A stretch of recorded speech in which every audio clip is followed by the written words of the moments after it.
Hello viewers, আসসালামু আলাইকুম। আজকে আমি আপনাদের দেখাবো আটার রুটি আর আলু ভাজি। পুরো ভিডিওটা না টেনে দেখে যাবেন।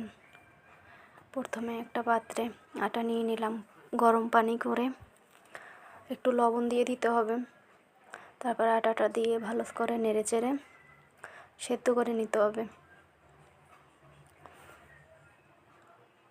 পরিমাপ মতো পানি দিতে হবে, বেশি হলে আটাটা নরম হয়ে যাওয়ার সম্ভাবনা থাকে।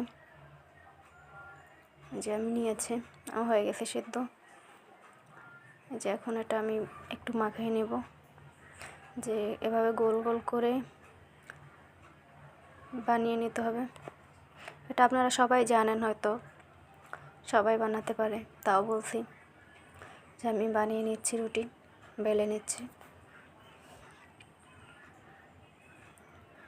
গোল গোল করে বেলে নিতে হবে। পুরোটা তো দেখানো যাবে না, তাই দুই একটা দেখিয়ে নিলাম। এভাবে বেলে নিতে হবে সুন্দর করে।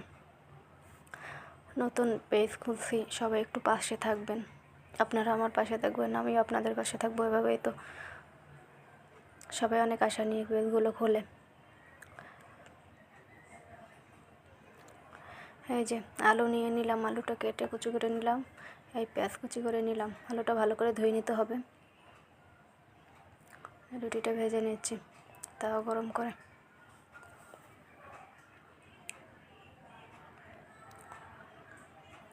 যেন পুড়ে না যায় খেয়াল রাখতে হবে। এভাবে ভালো করে ভেজে নিতে হবে।